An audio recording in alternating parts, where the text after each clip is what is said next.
people uncomfortable so that they pay attention and listen, that we've got a message. A sparse crowd on this 10th day of demonstrations downtown, but the size of the crowd is irrelevant. The message remains the same, and conveying that message in a manner of peaceful coexistence the past 5 days that led to the curfew being lifted.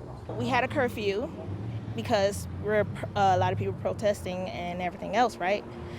But we're still protesting every day. Everything seems peaceful now, but what about what's going to happen next week? I feel like it puts a lot of trust in us.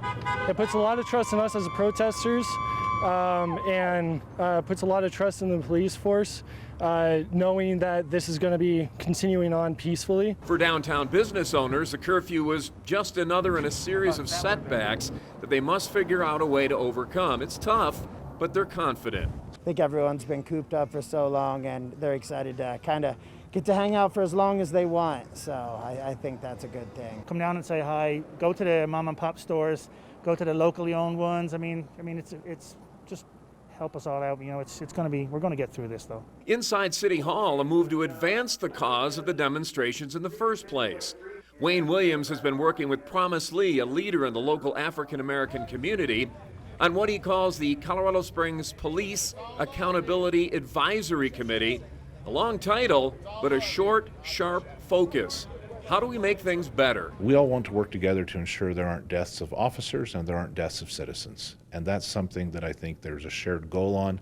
This has been in the works since March. It's not something that just arose from the death of George Floyd and these local demonstrations. That will look at police practices, information, transparency that's on the website and other things like that, and then to make suggestions for how that can be improved.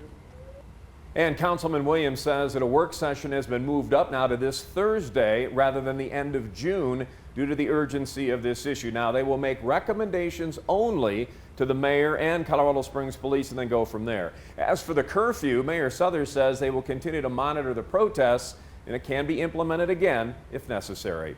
Continuing our coverage of protests happening for a second week now in southern Colorado, News 5's Colette Bordelon continues our coverage live downtown tonight with the latest on those demonstrations. Colette? That's right. It is quiet out here tonight. Not many people here at City Hall. The weather obviously not helping things. It is very windy, as Alan was saying. Plus, organizers tell me today being a Monday, a lot of people had to get back to work. Now, some of the people out here that I've seen every day have appointed themselves as medics. There's around 20 of them total. They say they started coming out to help after things escalated last week on Tuesday night, but fortunately haven't had many medical issues to attend to. If we could get everybody to come together peacefully, not just here but in every protest, then we can actually make a difference. It's when people start getting crazy and losing their minds and doing angry lash outs at people for no reason is when we have the problems. This is why people think that we're a problem instead of the solution. I'm truly honored to be a part of this movement.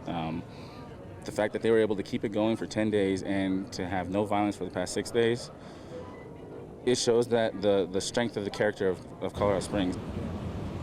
Now, tonight is the first night of no curfew being enforced here in Colorado Springs. Organizers tell me the only reason they've been staying out past 10 on nights prior was to prove a point that they could do so peacefully and they didn't need that curfew. There are more protests planned for tomorrow. Always watching out for you, Colorado Springs. Colette Bordelon, News 5. Colette, thanks. And happening now, protesters also out in Pueblo tonight demanding justice for a man shot and killed by sheriff's deputies earlier this year. Jesse Cedillo was killed March 14th when deputies responded to a carjacking report at the Pueblo Youth Center. While investigating, they followed a car that matched the description when it crashed into a light pole. And then deputies say Cedillo came toward them with a gun, and that's when a deputy fired shots. The family says their attorneys believe Cedillo did not have a gun. He held a lot of stuff inside him because he wanted to make everybody else happy. And Jesse was the type that just wanted to bring joy and happiness to people. But we can't take a life back. And once it's gone forever. And I can't even believe that I'm sitting here right now talking about this because it breaks my heart because he should be here. He really, really should. Jeff Chosner, Sheriff Kirk Taylor, they can't run anymore. They no longer get to run, and it is just so relieving. It is a weight off of this family's shoulders that somebody is finally listening to them. Pueblo PD finished their investigation into this incident. The DA now has the case, and we'll keep you posted. Developing on Capitol Hill, lawmakers unveiling new police reform legislation, including bans on chokeholds and no-knock warrants, and a national database to track police misconduct. Defunding and disbanding police agencies has become a rallying cry of protesters nationwide. At the White House, President Trump met with law enforcement leaders, stressing the need for law and order. We won't be defunding our police. We won't be dismantling our police. We won't be disbanding our police. We won't be ending our police force because people aren't going to be protected. A majority of the Minneapolis City Council is pledging to dismantle its police department and recreate public safety systems, while the mayor of New York vows to cut NYPD funding for the first time and redirect that money to other community resources. Seattle's police chief supports more funding for social services, but stresses police will always be needed.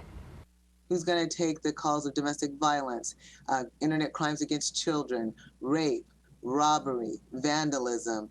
Calls for justice